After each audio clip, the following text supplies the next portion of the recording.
Hi, it's me, Molly. I'm here to talk about land and water snails in Animals 2 by 2.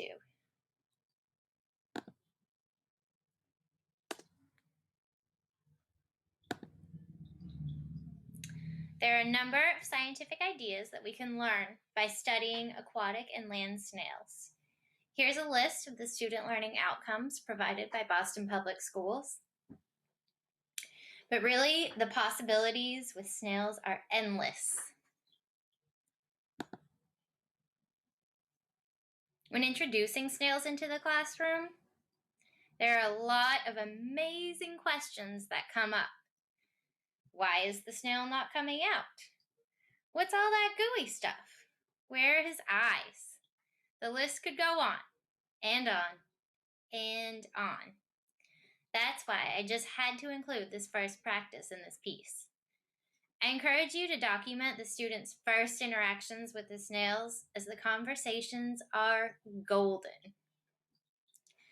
You can also incorporate practices 4 and 5 in a few more of these investigations by adding little tiny extensions to make them a little more mathematical. So I want to talk to you first about land snails. What you'll want to do before you get your snails is set up your terrarium. And setting up a terrarium with your students is pretty simple. I like to do this with my students so they know everything that's going on in the terrarium. And I start with a layer of rocks or the gravel that's provided in the science kit. Then I'll add a tiny little layer of charcoal. You can also add moss over the charcoal. And finally, add some soil and a plant. I would recommend using the base of a romaine lettuce plant. That's the part of the stalk that you usually cut off on the bottom. And most people either just throw it away or use it for compost. But you can actually put it in a small dish of water and it'll grow pretty quickly. The great thing about using this is that it actually feeds the snails, so you don't even have to worry about giving them food.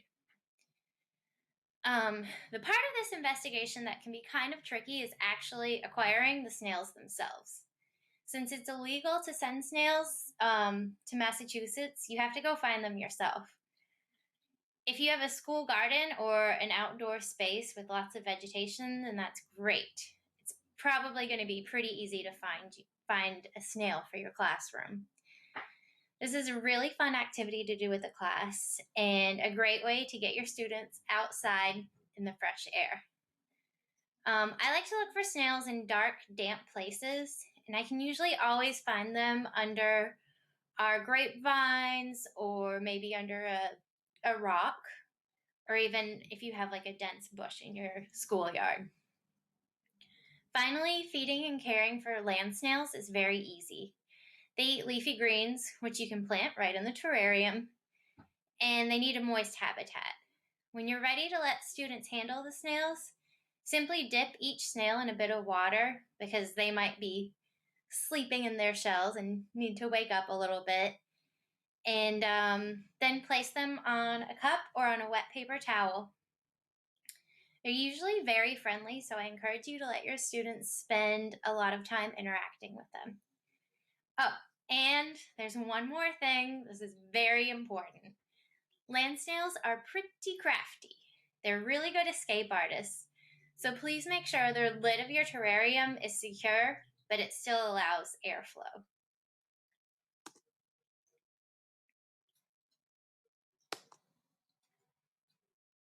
Snail races. This is one of my favorite activities of the whole unit. Part 2 of this investigation, you will see the activity uses a racetrack to help students study how snails can move and navigate. Add to that a few stopwatches or even the timer on your phone and a table for students to record and track the times of their snails. And you have a really meaningful math lesson that students really enjoy.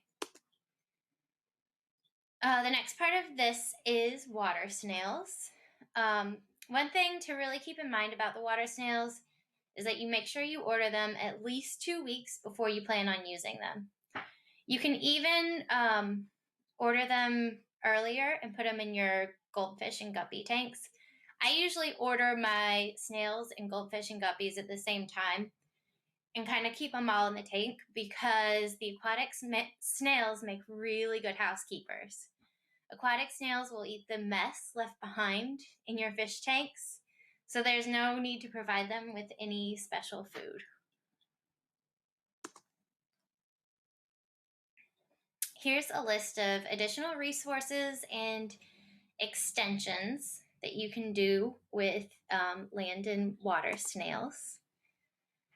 The first extension I have up here, which is the Tiny Neighbors video, is one of my favorites to use with young children.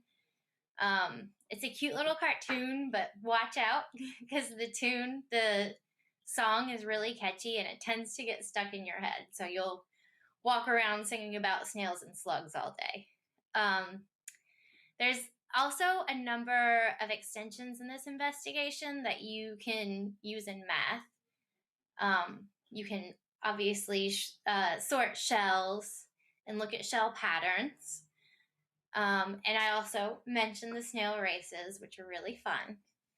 And whenever you're working with living things, it can start some great conversations about showing respect and kindness, not only to animals, but to our classmates and the other people around us, which is really great for the beginning of the year.